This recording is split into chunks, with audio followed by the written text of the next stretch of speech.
Halo, apa kabar? Semoga selalu dalam keadaan sehat walafiat, tetap semangat. Kembali berjumpa dengan saya dan Bung Rocky Gerung.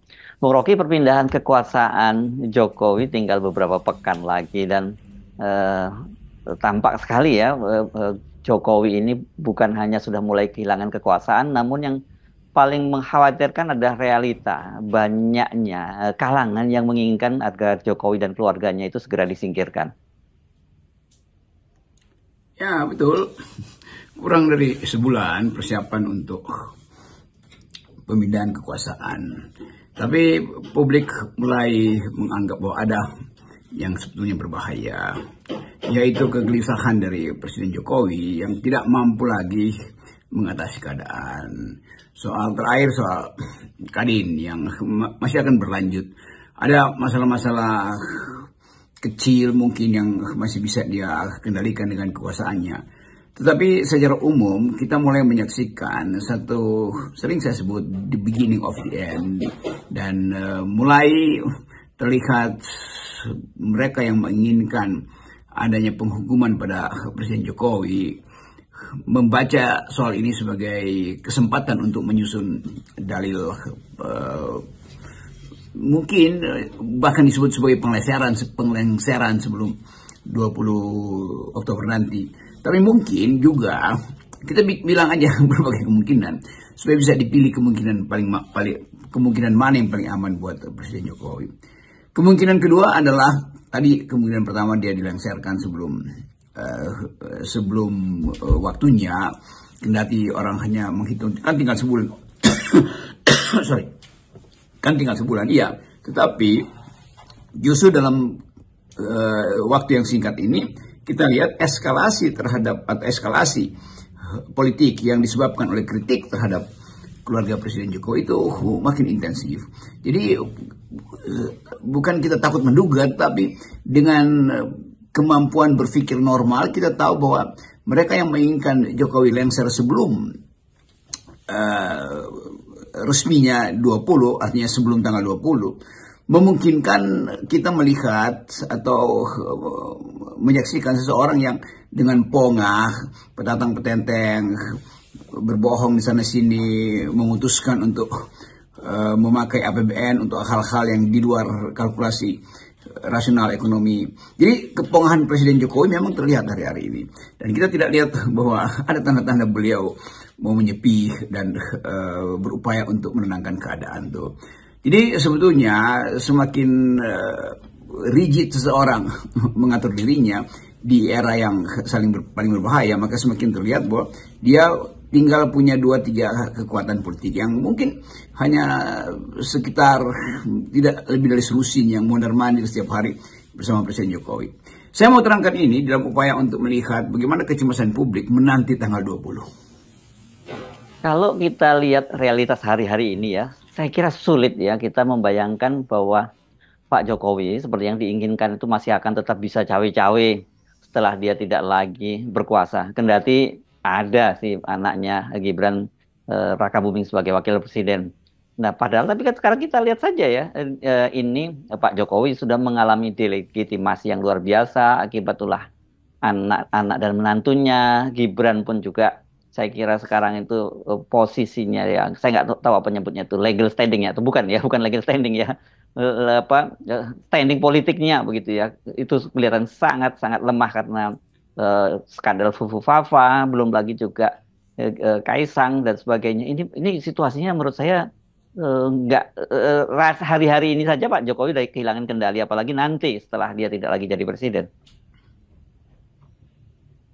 Ya, bahwa beliau tidak mungkin lagi mampu mengendalikan politik setelah dia lengser itu sudah semacam kepastian hukum politik. Dengan cara apapun Pak Prabowo pasti akan melenggang sendiri itu. Ada Gibran di situ, tapi saya kira nggak akan diperhatikan tuh. Karena grip Jokowi terhadap Gibran atau sebaliknya, upaya Gibran untuk minta tuntungan bapaknya udah selesai itu. Karena Jokowi sendiri masuk di dalam jebakan delegitimasi setiap hari. Jokowi sendiri masuk di dalam proses decaying, pembusukan politik setiap hari. Jadi Gibran juga ada di dalam sorotan, tetapi kita lihat dari awal bahwa Gibran memang bermasalah dari awal tuh. Jadi Jokowi memang tahu bahwa Gibran bermasalah, dipaksakan tuh. Ada Kaisang juga yang juga bermasalah, dan Pak Jokowi tidak lagi punya peralatan untuk menangani soal-soal semacam ini kan. Satu-satunya peralatan yang tersedia adalah Presiden Prabowo. Tetapi di dalam ilmu Kung Tao itu tidak mungkin ada dua pemenang tuh, atau kalau pakai istilah Pak SBY, dua matahari. Tapi kita melihat bagaimana Pak Prabowo dengan ritme yang sederhana, yang dengan rutinitasnya tidak memperhatikan atau sengaja tidak mau berkomentar terhadap kasus-kasus terakhir ini, soal-soal yang mencengangkan negeri ini tuh. Tetapi pasti Gerindra mengatur strategi bagaimana supaya proses hard landing ini, udah pasti hard landing soalnya, bisa dibawa cepat-cepat ke apron pesawatnya tuh. Dan itu artinya ada pemadam kebakaran udah siap siaga, P3K juga udah siap tuh. Nah, kita mulai menghitung itu sebetulnya tuh. Kan kita mau lihat bagaimana Pak Jokowi mau fight back, dengan cara apa dia akan fight back untuk menyelamatkan Kaisang, menyelamatkan Gibran, menyelamatkan Bobi, mungkin bisa dia selamat sendiri. Tetapi ini anak-anak Pak Jokowi yang di dalam sorotan publik yang nggak pernah berhenti itu, intensitasnya makin tinggi tuh. Sehingga orang menduga memang ini sengaja dibocor-bocorkan oleh orang-orang dekat presiden justru untuk melihat presiden terjebak, atau oleh lawan-lawan politik yang memang punya akses ke dalam sistem kekuasaan tuh. Nah, kita membayangkan bagaimana peristiwa-peristiwa ini sehari-hari mengalami involusi, mengalami pemburukan tuh. Dan Jokowi tidak mungkin ambil langkah lagi. Jadi apa yang mesti dia lakukan? Ya paling bagus adalah minta perlindungan PDIP kan, yang betul-betul ada tempat dia dibesarkan. Itu perlindungan ideologis. Kalau pada Pak Prabowo ya perlindungan politis yang nggak mungkin sempurna. Kalau perlindungan ideologis pasti sempurna tuh, karena dianggap kader. Jokowi dianggap kader PDIP. Tetapi seperti pungguk merindukan bulan sebetulnya, karena Ibu Mega makin lama makin jauh ke angkasa ke-7 dan menganggap bahwa si kerincing ini, si kuncring atau si kurus ini betul-betul tidak punya cara, Ibu Mega tidak lagi mendapatkan cara untuk memaafkan. Kalau secara personal mungkin iya, tetapi kerusakan yang dibuat Pak Jokowi itu bukan terhadap PDIP aja, itu masalahnya tuh. Terhadap semua partai politik yang diojok-ojok, diulek-ulek, ditebang, dipangkas, dipaksa mundur, dipaksa munaslup. Jadi semua peristiwa politik itu akhirnya menjadi dendam dari mereka yang pernah disakiti oleh Presiden Jokowi. Nah, fakta ini ada di media massa, bukan kita karang-karang. Dan kalau saya bertemu dengan beberapa petinggi partai, di semua partai bahkan menganggap bahwa ya udahlah, dia udah selesai itu. Mungkin juga ada yang menganggap ya mau diapain lagi, udah begitu faktanya. Iya, itu penyelesaian elit, tetapi ada penyelesaian rakyat yang kadang-kala di luar kalkulasi elit. Tadi Anda memastikan bahwa Pak Jokowi itu akan hard landing ya. Nah, tapi yang mengejutkan ini buat saya, kok masih ada ya relawan yang menyatakan berani mati membela Pak Jokowi dan rencananya akan melakukan apel besar-besaran di Jakarta gitu. Sementara kita tahu banyak sekali ini die-hard-nya itu satu persatu sudah mulai meninggalkan Pak Jokowi, bahkan diantaranya malah sekarang berbalik menjadi mereka menjadi pengecam keras dari Pak Jokowi. Ya agak absurd memang kalau tiba-tiba Pak Jokowi kerahkan relawannya untuk masuk Jakarta tuh. 20.000, 30.000, buat apa tuh? Kan orang akan anggap ngapain kalian itu relawan Jokowi membela Jokowi, bukannya kalian harusnya membela rakyat, karena yang berita adalah rakyat, yang kesulitan ekonomi adalah rakyat, yang penderitaan psikologi karena tekanan sosial adalah rakyat. Jadi sebetulnya ulah Presiden Jokowi ini telah menimbulkan goresan dalam di dalam hati rakyat, sehingga rakyat tidak akan lagi membela beliau tuh. Memang ada rakyat yang mungkin bisa disewa atau dimanipulasi, dan kalau kita baca bagaimana mobilisasi itu dilakukan oleh relawan Jokowi, toh akhirnya gagal. Mereka yang tadinya pendukung utama Jokowi tidak punya lagi kesempatan untuk memperbaiki orang yang mereka eluk-elukan, lalu ya tinggal menyesal atau menangis atau nulis surat dan mengucapkan hal yang kita udah tahu tuh. Tetapi dari awal kita lihat bagaimana terutama kalangan intelektual ini nggak bisa berpikir jernih tentang arah kepemimpinan Jokowi. Bayangkan misalnya banyak profesor, guru-guru besar, orang terpelajar, tokoh-tokoh budaya itu seperti disirap untuk melihat prosesi pemulihan Jokowi. Dan dalam 3-4 bulan ini berubah semua tuh. Hal yang kita udah duga dari awal bahwa tidak ada yang utuh sebetulnya di dalam kepemimpinan Pak Jokowi, kecuali mereka yang betul-betul tidak bisa melihat di darker side of his human psychology itu. Jadi kalau kita bisa baca dari awal bahasa tubuh, kita tahu bahwa ada yang palsu pada Pak Jokowi. Dengan segala hormat pada kepemimpinan beliau, orang tidak akan ingat lagi Jokowi sebagai seseorang yang pernah jadi pedoman politik bangsa ini kan. Dia merusak demokrasi itu. Apa yang akan diingat? Ya BLT doang yang akan diingat. Apa? IKN. Jadi semua hal yang sebetulnya tidak ada konsepnya itu, cuma itu yang orang akan ingat. Orang akan ingat dalam rangka mengolok-olok justru. Bahwa BLT itu hanya dimaksudkan untuk naikin elektabilitas, menggaji lembaga survei. Bahwa IKN itu sekedar dipamerkan untuk kepentingan dia dan keluarganya, supaya orang lihat bahwa Jokowi pernah punya mercusuar didirikan di Indonesia dalam bentuk IKN.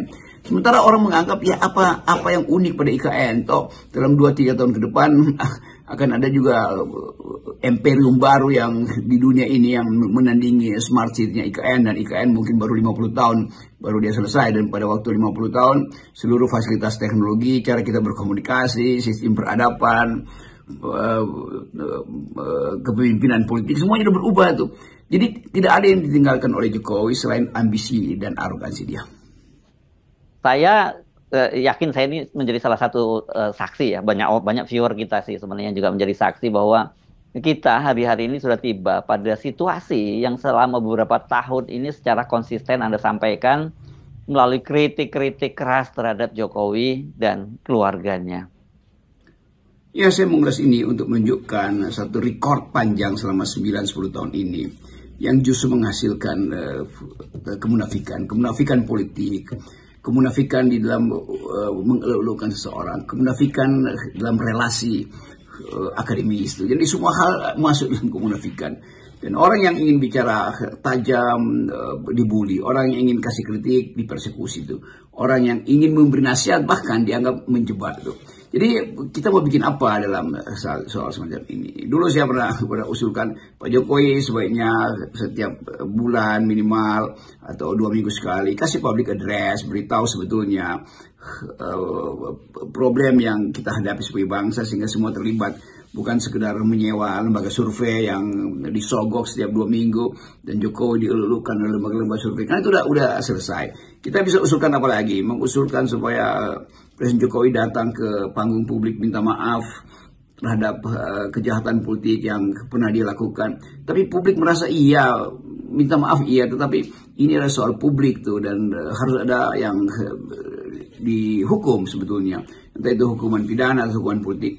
Tetapi bangsa ini bukan bangsa yang pendendam sebetulnya. Bangsa yang mudah juga melupakan dan memaafkan. Jadi kelihatannya masih ada sedikit, bukan kesempatan, sedikit celah pada Jokowi untuk mungkin tiba-tiba ada ilham yang betul-betul sempurna, lalu Jokowi muncul ke publik, saya minta maaf segala macam, termasuk anak-anak saya, sehingga sejarah bisa mencatat bahwa ada orang yang betul-betul memamerkan arogansinya dan menelantarkan rakyat, dan pada akhirnya dia minta maaf. Tetapi sekali lagi kesempatan itu makin lama makin tertutup, sehingga orang akan mungkin silakan Pak Jokowi cewek-cewek sempurna karena Anda sudah di track the beginning of the end.